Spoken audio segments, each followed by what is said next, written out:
है। जैसे कि आपको पता है, घरेलू सार्फिन हो, फैक्ट्री के मालकान हो या कमर्शियल सार्फिन हो, तमाम के ऊपर इस वक्त जो बिजली के बिल हैं वो बहुत बड़ी कीमत अदा करते हैं। कई सार्फिन बताते हैं कि हमारा इस्तेमाल इतना नहीं है जितने का बिल आ जाता है, और उसमें टैक्सेस भी बहुत सारे होते हैं। और उसके ऊपर फिर वफाकी हुकूमत ने कई मरतबा ये कहा कि जनाब हम कोशिश कर रहे हैं कि IPPs के साथ नए मुआहदे किए जाएँ ताकि किसी तरीके से बिजली सस्ती हो।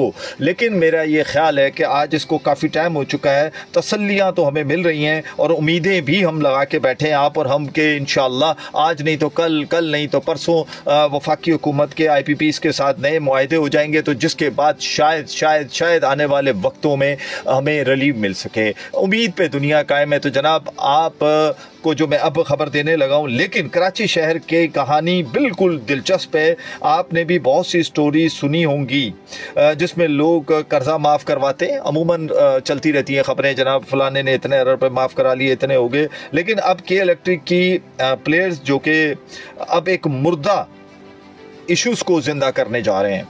वो इशू क्या है के इलेक्ट्रिक के ऊपर कुछ लोग नादगान यानी कि डिफ़ॉल्टर हैं बिजली के बिलों के, और वो काफ़ी टाइम से बिजली के बिल नहीं देते थे। फिर उसके बाद वो वहाँ से मूव कर गए या फिर के इलेक्ट्रिक उनसे बिल वसूल नहीं कर पाई, और जब बिल वसूल नहीं कर पाई 8 साल से रहा। 8 साल पहले के वाक़यात हैं, ना के इलेक्ट्रिक ऐसे वाक़यात को किसी अदालत में लेकर गई, ना ही उसके ऊपर कोई उन्होंने ख़ुद एक्शन लिया, और ये सिलसिला चलता रहा और एक बहुत बड़ी रकम बन गई। और चूंकि ये रकम तकरीबन कोई 68 बिलियन के करीब बनती है, 68 अरब रुपए की रकम है, जो कि बहुत बड़ी रकम है बकौल उनके। और के इलेक्ट्रिक के मुताबिक उनको इस वक्त चूंकि मुनाफा भी जो है उसमें भी कमी वाक़या हो रही है, तो वो सोच रहे हैं कि क्यों ना वो जो मुर्दा रकम है जो ज़मीन में दफन हो चुकी, जो उनकी गलतियों से निकल गई, आज वो दोबारा उसको ज़िंदा करना चाहते हैं। वो चाहते हैं कि वो रकम उनको दोबारा मिल जाए,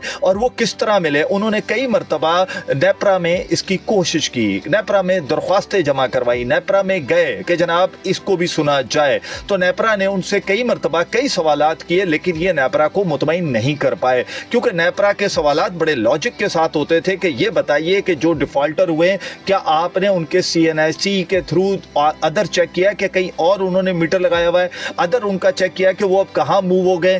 क्योंकि नादरा के थ्रू आप CNIC के थ्रू किसी को भी कभी भी किसी भी जगह आप उसको पकड़ सकते हैं, उससे बात कर सकते हैं। तो लेकिन के इलेक्ट्रिक ने इसके ऊपर कोई खातर ख्वाह जवाब नेपरा को नहीं दिया, जिसकी वजह से नेपरा ने इनको इजाज़त नहीं दी।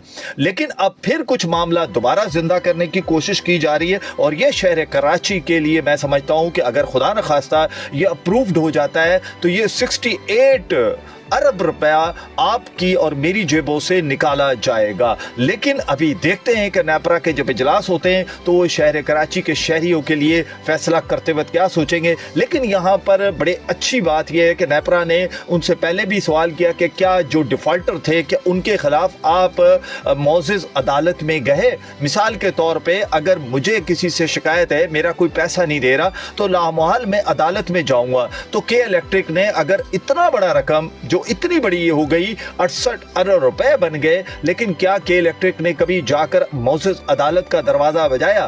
क्या वो जो लोग जो डिफ़ॉल्टर हैं, जिन्होंने पैसे अदा नहीं किए, क्या उनके खिलाफ कोई एक्शन अदालत के थ्रू कोई ऑर्डर करवाए? नहीं। जब आपने किसी और तरीके से पेमेंट लेने की कोशिश की? नहीं। क्या आपने उनकी बिजली 6 महीने तक बिल अदा नहीं किए तो डिस्कनेक्ट की? नहीं। जबकि दूसरी तरफ अगर देखें तो कोई एक शख्स 1 महीने बिल अदा नहीं करता तो दूसरे महीने का भी बिल की डेट नहीं आती, आप उस रेगुलर आपके कंज्यूमर को आप ज़हनी अज़ियत देते हैं और उसकी बिजली डिस्कनेक्ट कर देते हैं। तो जब ये सारी चीज़ें चलती रही तो उस तरफ वो डिफ़ॉल्टर कौन थे? कहीं वो डिफ़ॉल्टर ऐसे तो नहीं कि आपकी अपनी जो कंपनी है उसमें बैठे हुए कोई ऐसे नाअहल किस्म के लोग कि जिनकी वजह से डिफ़ॉल्ट हुआ, तो उनसे आप ये चीज़ रिकवर कीजिए। जिनकी वजह से डिफ़ॉल्ट हुआ उन ऑफिसर्स के खिलाफ घेरा तंग कीजिए, ना कि शहर कराची पे वो 68 अरब रुपए आप नेपरा के थ्रू या किसी भी वजह से डालें। मेरा ख्याल है कि ये ज़्यादती होगी और ये ज़्यादती का खुमियाजा शहर कराची के बासी क्यों अदा करें। ये थी जनाब आज की कहानी कि जनाब के इलेक्ट्रिक नेपरा से इसको अगर अप्रूव कराती है, अभी तक तो खैर अप्रूव नहीं हुआ, लेकिन अगर नेपरा कराची में इजलास तलब करती है तो मैं समझता हूँ कि कराची की जो पॉलिटिकल पार्टीज़ हैं, जो कराची से वोट भी लेते हैं, इसके अलावा कराची के लिए खड़े होते हैं, उनको चाहिए कि कम से कम इसमें ज़रूर शामिल हों और किसी भी सूरत में नेपरा को मजबूर किया जाए कि ये इजाज़त ना दी जाए। और अगर भी हम ये कहते हैं कि अगर किसी कंज्यूमर ने ऐसा कुछ किया है तो आप उसके ख़िलाफ़ फौरी तौर पे आप अदालत जा सकते हैं। अब आप बताइए कॉल करके